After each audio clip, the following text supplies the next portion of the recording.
कौन सा फील्ड है जिसमें लड़कियां मात नहीं देती है? इस वक्त हमारे साथ जो दो शख्सियत मौजूद हैं, ये प्रिया कौर है। आप सब बहुत अच्छे से इसको जानते होंगे, शक्ल जानी पहचानी लग रही होगी। ये वही लड़की है जिसने कौन बनेगा करोड़पति से 25 लाख जीते थे।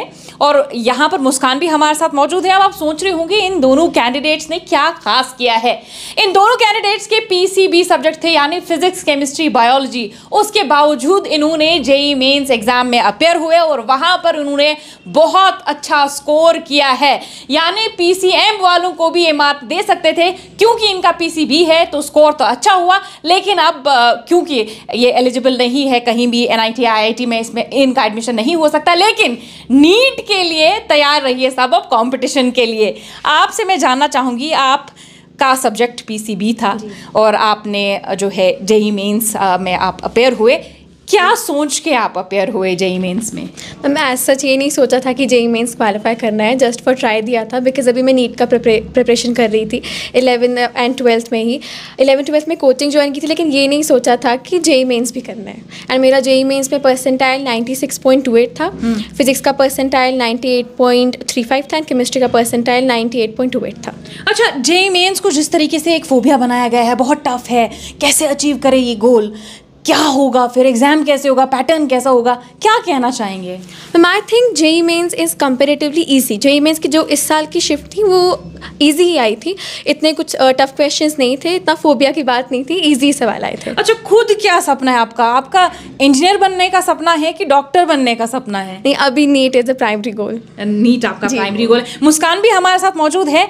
मुस्कान जी, आपने भी बहुत अच्छा स्कोर किया है, ज़रा स्कोर बताइए अपना, कितना अचीव किया है? मेरा ओवरऑल परसेंटाइल 98.3 है, जिसमें मेरे फिजिक्स के 99.3 है और केमिस्ट्री के 99.9 है। अच्छा, आप दोनों दोस्त हैं? जी, दोस्त हैं आप। तो आपसे मैं जानना चाहूँगी कि क्या दोनों ने डिसाइड करके ये सोच लिया कि पढ़ते पढ़ते आइडिया आ गया कि चलिए आप जेईई मेंस में अपेयर होते हैं? नहीं, रैंडमली पढ़ते पढ़ते आइडिया आया था कि जेईई मेंस में अपेयर होना है। अच्छा, वाकई में ऐसा हुआ था? तो फिर आप दोनों ने डिसाइड किया कि जेईई मेंस के लिए अपेयर होते? जी। तो फिर आपने एक्सपेक्ट किया था कि इतना अच्छा स्कोर होगा आपका? नहीं, एक्सपेक्टेड ऐसा था कि मेरा स्कोर 170 से ऊपर रहेगा, लेकिन ऐसा नहीं था कि मेरे परसेंटाइल इतने अच्छे रहेंगे। तो वो आफ्टर रिजल्ट के बाद ही पता चला कि मेरे कितने परसेंटाइल आए हैं। अच्छा, कोई ग्रज है कि अगर मैथ लिया होता तो एनआईटी में, आईआईटी में चले जाते? हाँ, थोड़ा सा रहता है कि 99 से ऊपर चली जाती, लेकिन वो नहीं है कि ऐसा मेरा जो प्राइमरी गोल था वो नीट ही था पहले से। मेरा इंक्लिनेशन बायो की तरफ था, लेकिन ये रैंडमली बीच में मैंने सोचा कि चलो इसमें भी एक ट्राई दे देते हैं। अच्छा, दोनों सहेलियों का गोल जो है, प्राइमरी गोल आपका नीट है। अच्छा, तो इस दौरान आपकी मेंटोरशिप कैसे की गई? कौन टीचर रहे आपके जिन्होंने आपको समझाया, पढ़ाया? क्योंकि फिजिक्स केमिस्ट्री पे इतना कॉन्फिडेंटली इतना होल्ड होना कि आपने इतना अच्छा स्कोर किया है। एक्चुअली फ़िज़िक्स की बात करें तो हमारे गाइड जो रहे इन द 2 ईयर प्रिपरेशन, वो क्वांटम सर फिज़िक्स ही रहे हैं। लेकिन जो केमिस्ट्री है उसमें डिफरेंट पार्ट्स आते हैं। उसमें आता है physical chemistry, organic and inorganic. जिसमें फिजिकल केमिस्ट्री में हम लोग ने बहुत सारे टीचर्स से गाइडेंस ली है, लेकिन पर्टिकुलरली ऑर्गेनिक केमिस्ट्री की बात करूँ तो वो उमर सर ने ही हमें पढ़ाई है, वो कंप्लीट ऑर्गेनिक केमिस्ट्री। बाकी इनऑर्गेनिक भी बहुत सारे टीचर्स ने पढ़ाई थी। अच्छा प्रिया, आपने कौन बनेगा करोड़पति भी क्वालिफाई कर लिया, ऐसा कह सकते हैं हम। तो यहाँ पर अब आपने जेईई मेंस भी, उसमें भी अच्छा खासा स्कोर किया है। नीट के लिए क्या सोचा है? इस बार नीट देने वाली है?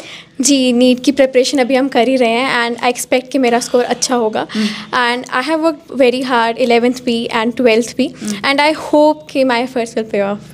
इंशाल्लाह, इंशाल्लाह, इंशाल्लाह। तो आपकी मेंटोरशिप कैसे हुई? किस तरीके से आपको गाइड किया गया? किसने सपोर्ट किया आपको, आपके जो एस्पिरेशंस है, ड्रीम्स है, उनको फुलफिल करने का? Ma'am, through out 11th and 12th हमें क्वांटम सर फिज़िक्स की ही गाइडेंस थी। सर ने हमें टेस्ट प्रोवाइड करवाए, सारी क्लासेस फिज़िक्स की उन्होंने हमें खुद ली। एंड केमिस्ट्री में जैसे मुस्कान ने कहा, फिज़िकल के लिए हमें बहुत सारे टीचर्स थे, बहुत सारे टीचर्स की हेल्प ली, बहुत सारे सोर्सेज की भी हेल्प ली, यूट्यूब भी। लेकिन हमें ऑर्गेनिक हमें उमर सर केमिस्ट्री ने पढ़ाई थी। एंड एग्ज़ाम से आई गेस 2 वीक्स पहले हमें ऑर्गेनिक में बहुत बैकलॉग थे, बहुत डाउट्स थे, एंड सर ने हमें सिर्फ 2 वीक्स में 11th as well as 12th की जो ऑर्गेनिक केमिस्ट्री थी सब पढ़ाई थी। अच्छा, दोनों को मैं एक सवाल पूछना चाहती हूँ, मैथ सब्जेक्ट क्यों नहीं लिया? डर लगा क्या मैथ से? नहीं, मैथ से डर नहीं लगा। अगर मैथ से डर लगता तो शायद फिजिक्स और केमिस्ट्री भी नहीं लेते, लेकिन ऐसे बायो की तरफ इंक्लिनेशन ज़्यादा था। अच्छा। तभी पीसीबी लिया। पीसीबी लिया। तो आपने मैथ क्यों नहीं चुना? मेरा एक्चुअल में पहले से रहा है मेडिसिन की तरफ, मेरी फैमिली बैकग्राउंड भी मेडिसिन की तरफ है ऑलरेडी पहले से। अच्छा। तो इसीलिए मैंने मेडिसिन की तरफ ही चूज़ किया था। और मैंने सोचा था कि बोर्ड्स में थोड़ा प्रॉब्लम करेगा मैथ अगर मैं साथ में लेती हूँ, उसके कोई बैकलॉग्स रहेंगे तो, लेकिन इसीलिए मैंने फिजिक्स केमिस्ट्री बायो किया था choose in comparison to math. अच्छा, जो भी लोग जेई मेंस क्वालिफाई करना चाहते हैं, जिनका प्रॉपर पीसीएम सब्जेक्ट है या पीसीबी के साथ उनका एडिशनल सब्जेक्ट मैथ है, तो मैं आपसे जानना चाहूँगी उनके लिए क्या मैसेज रहेगी, बिकॉज आपने बहुत अच्छा स्कोर किया है। यस मैम, एज सच ज़्यादा कुछ करने की ज़रूरत नहीं है। जितना आप 11th-12th में जितना भी पढ़ रहे हैं, एनसीईआरटी साथ में पढ़िए, क्वेश्चन साथ में सॉल्व करिए और क्लासेस रेगुलरली दीजिए। जितने भी टेस्ट हैं, कोई टेस्ट स्किप मत कीजिए। और जितने भी आपको टेस्ट में जो सवाल रह रहे हैं, वो घर आके आप एक बार उनको फिर से वो पढ़िए। सारे टॉपिक्स जो जो आपको लग रहा है कि आपके वो वीक पॉइंट्स हैं, वो फिर से पढ़िए। और ये इतना कोई टफ एग्ज़ाम नहीं है, कोई भी क्वालिफाई कर सकता है अगर अच्छी तरह से थ्रू आउट 2 years वो अच्छी तरह से पढ़ेगा। अच्छा, आपसे मैं आखिरी मैसेज जानना चाहूँगी कि किस तरीके से प्रिपेयर करना चाहिए जब जेई मेंस की हम बात करते हैं। चलिए, अब मैथ आपका सब्जेक्ट तो नहीं था, लेकिन फिर भी आप फिजिक्स केमिस्ट्री वाइज भी जो है सजेशंस दे सकते हैं। Consistency is the key actually. अगर आप कंसिस्टेंट रहते हो पूरे 2 साल के इसमें, फिर वो नीट हो, जेई हो या कोई भी कंपिटिटिव एग्जाम हो, आप उसको क्रैक कर सकते हो। अलॉन्ग विद टेस्ट बहुत ज़्यादा ज़रूरी है और टेस्ट का एनालिसिस उससे ज़्यादा ज़रूरी है। बहुत शुक्रिया आपका, बहुत शुक्रिया आपको, मैनी कॉन्ग्रेचुलेशंस। अब नीट के बाद तो आपको और भी कॉन्ग्रेचुलेशंस करना है, क्योंकि उम्मीद करते हैं कि आप दोनों नीट के टॉपर्स होंगे। अब इन दोनों कैंडिडेट्स के मेंटोर्स हमारे साथ मौजूद हैं, इन्हें भी काफ़ी खुशी हो रही होगी, क्योंकि खुशी तब टीचर को होती है जब उनकी मेहनत रंग लाती है। और आज इनकी मेहनत रंग लाई है।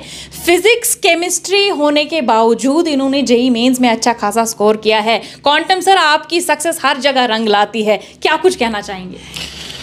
मैडम, मतलब बहुत ये खुशी की बात है। और जहाँ तक इन 2 स्टूडेंट्स की मेंटरशिप का मुझे यादें हैं, बहुत मतलब ज़बरदस्त यादें इनके साथ हैं। एक्चुअली जितने अच्छे स्टूडेंट्स थे, जितना ज़्यादा हेल्प इनको मिलना चाहिए था, मुझे इस बात का एहसास है कि उतना मैं नहीं दे पाया, लेकिन पर इन्होंने बेटर रिजल्ट्स दिए। यानी उसमें मेरा इनपुट कम था, लेकिन जितना इन्होंने आउटपुट दिया है।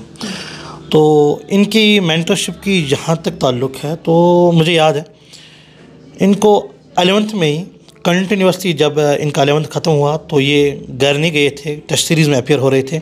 इनफैक्ट इनको मैंने 11th ही के बाद, यानी जो पिछले साल इन्होंने 11th ख़त्म किया था, जो इस साल इनका 12th था, तो अभी ये 12th का एग्ज़ाम ख़त्म होकर आया है, अभी नीट में अपेयर हो रहे हैं 5 मई को। तो पिछले साल 11th इनका जब ख़त्म हुआ था दिसंबर में, तो जैन-फेब में ये बजाय के घर जाते और बोर्ड के लिए तैयारी करते, ये टेस्ट सीरीज़ में अपेयर हुए और उन्होंने नीट 11th में ही दिया था, जिसमें उन्होंने तकरीबन 450 के अराउंड, 440 के अराउंड। इनफैक्ट उनकी एक सहेली है जिसने तो 580, मुझे लगता है 580 पहले अटेम्प्ट में उसने क्वालिफाई किया। अच्छा, हाँ, ये अच्छा ग्रुप एक था, मतलब लड़कियों का 5-7 लड़कियां थी। और मुझे उम्मीद है इंशाल्लाह अल्लाह की मदद से ये 6 के 6 पहले अटेम्प्ट में और with good rank NEET qualify भी करेंगे। और दूसरी बात है, जहाँ तक मुस्कान का ताल्लुक़ है, इनका जो अभी पीसीएम में जो पीसीएम गर्ल्स है, पीसीएम गर्ल्स का जो कश्मीर का टॉपर है, वो 98 पॉइंट, कितना है उसका, 98.04। लेकिन ये पीसीबी है, जो कश्मीर से पीसीएम गर्ल्स में टॉपर है, वो 98.04 है। और ये भी कश्मीर की है और पीसीबी गर्ल्स में 98.3। तो ये आपस में खुद, ये जो स्कोर्स है, आपस में खुद बहुत ज़्यादा एक्सप्लेन कर रहे हैं कि इन बच्चों का कैलिबर कितना था। लेकिन मैं इतना कहूँगा, इतने अच्छे बच्चे, मतलब ये इतने अच्छे बच्चे थे। मैं मतलब इस बात का एतराफ़ करता हूँ, अगर इनको कुछ परसेंटेज रह भी गई, ये 100% कर भी जाते। मतलब जितना इनका फिज़िक्स में इनका शायद 99.3 है, मगर मैं कहता हूँ अगर 99.3 के बजाय इसको 100, जो 0.7 का एरर है, वो इनका नहीं, शायद मेरी टीचिंग का फॉल्ट है। नहीं, तो मुझे लग रहा है कि इतने अच्छे थे, शायद मैं वहाँ उनको गाइड नहीं कर पाई, इस बात का एहसास भी है। और सिमिलरली प्रिया के बारे में, तो ये दोनों मतलब एक्सेप्शनल स्टूडेंट्स मुझे मिले थे, जिनको मैंने गाइड किया। और मज़ीद मतलब मैं लगता हूँ कि ये थ्रू आउट मेरी मेंटरशिप में रहे। जिस टाइम मतलब इनके चाहत के बजाय खिलाफ भी मैं कभी बात कर रहा था, आज आना है, आज टेस्ट देना था, इन्होंने ना कभी नहीं किया। मानने का मिजाज इनमें अल्टीमेट था। मैडम, और भी मैं कहता हूँ कि लास्ट 3 महीने में जो ये बात मैं एड्रेस करना चाहता हूँ कि जो उनको गाइडेंस मिलनी चाहिए थी पहले 2 महीने, वो मैं नहीं दे पाया। लेकिन अल्टीमेट फिर लास्ट 1 महीने से इनको इंटेंसिव प्रोग्राम में मैंने यहाँ अनअकैडमी में ज्वाइन भी कराया। ये कंटिन्यूसली पर डे 1 टेस्ट या 2 टेस्ट देते रहते हैं और इनका स्कोर भी अल्लाह के फजल से बहुत ज़्यादा इंक्रीज़ हो रहा है। और मैं एक्सपेक्ट कर रहा हूँ नीट में स्कोर इनका एक्स्ट्रॉर्डिनरी हो। और अगर मैं अपने से ज़्यादा मतलब टीचिंग में इनका क्रेडिट देना चाहता हूँ, वो इस बंदे को देना चाहता हूँ। ये उमर सर है, ये रिसेंटली इस फील्ड में आया है, एक्सेप्शनल, मतलब अभी उसने इसका JRF भी क्वालिफाई है नीट में, इस अपने JRF केमिस्ट्री में इसके 6th ऑल इंडिया रैंक 16 भी है। तो इन्होंने क्या किया, इनको भी मैंने जहाँ भी बोला इनको हेल्प करनी इन्होंने की है। और इनके जहाँ ऑर्गेनिक केमिस्ट्री की मैं बात कर लूँ, मुझे याद है इनके साथ जो बच्चे थे उन्होंने भी ऑर्गेनिक प्रिपेयर करनी स्टार्ट की थी और इन्हें भी प्रिपेयर करनी स्टार्ट की थी। लेकिन ये क्लास इनिशियली कुछ देते थे, फिर नहीं देते थे। इनके मन में ये था कि क्या हम कर पाएंगे कि नहीं कर पाएंगे। तो मैंने को कहा कि आप ऐसा करो, अगर आप कोर्स को क्विकली करना चाहोगे और अच्छी अपनी रैंक बढ़ाना चाहते हो, तो आपको ऐसा करना होगा, आपको कम से कम टाइम में ऑर्गेनिक केमिस्ट्री कंप्लीट करनी होगी ताकि आप फुल सिलेबस टेस्ट में अपीयर हो जाओगे। तो इन्होंने क्या किया, इनको मैंने कुछ बुक्स दिए और साथ में बोला ऑनलाइन पढ़ो क्विकली। मुझे लगता है शायद 1 महीने में इन्होंने सारी ऑर्गेनिक केमिस्ट्री कवर की थी। और यहाँ ये बहुत इंपॉर्टेंट पॉइंट मैं मेंशन करना चाहता हूँ, उन्होंने जब ऑर्गेनिक केमिस्ट्री कंप्लीट की अलॉन्ग विद टेक्स्ट बुक एक कॉपी उन्होंने मेंटेन की। फिर दूसरे राउंड में मैंने क्या करा, इनके टेस्ट रखे और रिगरस टेस्ट रखे, जिनमें उन्होंने जो नोटबुक्स बनाई थी और जो टेक्स्ट बुक पढ़ी थी इनको बार पढ़ा। लेकिन फिर भी मुझे लगा कि कहीं ना कहीं इनके मन में ये होगा कि हमें एडवांस लेवल के क्वेश्चन भी अगर आते तो हमें सब्जेक्ट पे कमांड आती। तो उसके लिए मैंने उमर सर को रिक्वेस्ट की। उमर सर ने 15 दिन में इनको MS चौहान कंप्लीट सॉल्व करे, 15 दिन में सारी ऑर्गेनिक केमिस्ट्री पढ़ाई। और मुझे उम्मीद है कि इनको ऑर्गेनिक में कोई क्वेश्चन गलत नहीं हुआ है। अच्छा उमर सर, आपके मेंटोरशिप में इन्होंने पढ़ाई की है और 15 दिनों में पूरी ऑर्गेनिक केमिस्ट्री आपने जो है पढ़ाई है इन्हें। एक क्वेश्चन मार्क होता है जब बच्चा टीचर के पास आता है, एक क्वेश्चन मार्क होता है कि क्या मैं कॉम्पिटिटिव एग्ज़ाम क्वालिफाई कर पाऊँगा। तो क्या इनके मन में भी वो एक क्वेश्चन मार्क था? क्या इन्होंने आपसे कभी ये सवाल पूछा कि क्या हम क्वालिफाई कर पाएंगे? एक्चुअली मैं बहुत प्राउड फील करता हूँ कि ये स्टूडेंट्स मेरे साथ कनेक्टेड है और मतलब इनका जो IQ लेवल है वो बहुत ज़्यादा है। क्योंकि कई बार मैंने इनको JEE एडवांस्ड के क्वेश्चंस भी कराए हैं। हमारे पास एक बुक होती है MS चौहान, तो उससे ये क्वेश्चंस हर रोज़ लाते थे कि सर हम कैसे करेंगे। तो मुझे लगता है इनको मतलब अगर मैंने कंसिस्टेंटली गाइड किया है और मतलब इनका जो पेशेंस का लेवल था वो बहुत ज़्यादा था। क्योंकि कभी हम 9 घंटे भी बैठते थे, कभी 10 घंटे भी बैठते थे। हम सुबह 9 बजे शायद आते थे और 4 बजे वापस जाते थे। तो मुझे नहीं लगता है कि मतलब मेरी मेंटरशिप क्या, मतलब मैंने तो मेंटर किया है, लेकिन इनमें एक कैपेबिलिटी ये भी थी कि ये खुद भी कर सकते थे। ठीक है, तो मतलब I wish them all the best कि ये मतलब एग्जाम में और अच्छा करेंगे। क्योंकि इनका असली जो मेन गोल है दैट इज़ नीट एग्जाम। ये इन्होंने मतलब प्राइमरी गोल जो था दैट इज़ नीट, और इन्होंने JEE मेन ऐसे मतलब अटेम्प्ट करने के लिए JEE मेन दिया था। ठीक है, हाँ। अच्छा क्वांटम सर, अब मैं आखिरी ये प्रोग्राम जो है इसको कंक्लूड करते हैं। फिज़िक्स से आज भी जो बच्चे हैं उन्हें डर लगता है। शायद आप जिनके टीचर रहे उन्हें डर ना लगता हो, कहीं ऐसे टीचर्स हैं जिनकी वजह से खौफ निकला है बच्चों में फ़िज़िक्स से, लेकिन आज भी बच्चे ऐसे हैं जो फिज़िक्स से डरते हैं। तो उनके लिए क्या कुछ मैसेज देना चाहिए, किस तरीके से कॉम्पिटिटिव एग्जाम्स के लिए फिज़िक्स को प्रिपेयर करें बच्चे? शॉर्ट में बताइए। मैसेज एक है कि इंग्लिश ओरिएंटेड फिजिक्स ना पढ़े, learn physics by doing physics. अपने कॉन्सेप्ट्स को स्ट्रांग बनाओ और क्वेश्चंस को सॉल्व कर लो। आपके कॉन्सेप्ट स्ट्रांग हो जाएंगे, आपके क्वेश्चन सॉल्व हो जाएंगे, और आप क्वेश्चन सॉल्व करते जाओगे, आपके कॉन्सेप्ट स्ट्रांग हो जाएगी। ये रिवर्सिबल प्रोसेस है। आप कॉन्सेप्ट्स क्लियर करो, आपके क्वेश्चन सॉल्व हो जाएंगे। आप क्वेश्चंस की प्रैक्टिस कर लो, आपके कॉन्सेप्ट्स क्लियर हो जाएंगे। बस सिंपल मैसेज है, इंग्लिश टाइप फिजिक्स ना पढ़ो, फिजिक्स सीखो by doing physics. Thank you so much. तो अब आप अनअकैडमी में पढ़ाते हैं, आप बच्चे जो है खींचे चले आते हैं अनअकैडमी आपकी वजह से, उमर सर की वजह से, इरफान सर की वजह से। यहाँ बहुत सारे ऐसे टीचर्स हैं जिनके पीछे जो है बच्चे लगे हैं कि फ़िज़िक्स, केमिस्ट्री, मैथमेटिक्स, बायोलॉजी जो है वो अच्छा पढ़ाते हैं, बच्चों को समझ भी आता है। आपसे बातचीत करके बहुत अच्छा लगा। आपने जो 2 स्टूडेंट्स यहाँ पर जिनकी आपने मेंटोरशिप की है, बहुत अच्छा लगा इनसे भी बात करके। अच्छा, यहाँ पर आपको एक बड़ी बात बताना चाहेंगे कि ये दोनों जो है, यहाँ पर बताना तो नहीं था लेकिन मैं यहाँ पर ज़रूरी बताऊंगी कि जब फ्रेंडशिप होती है तो फ्रेंडशिप में ज़ात पात नहीं देखी जाती है। फ्रेंडशिप में किसका क्या मज़हब है वो नहीं देखा जाता है। एक सिख कम्युनिटी सी है, दूसरी मुस्लिम है, लेकिन दोनों ने साथ में पढ़ाई की, साथ में रहे, साथ में मेंटोरशिप ली, साथ में गाइडेंस ली और साथ में दोनों अब चाहते हैं कि नीट में क्वालिफाई करें। और दोनों फिर इलाज करोगे आप यस। दोनों इलाज करोगे फिर? क्या मैसेज देना चाहोगे?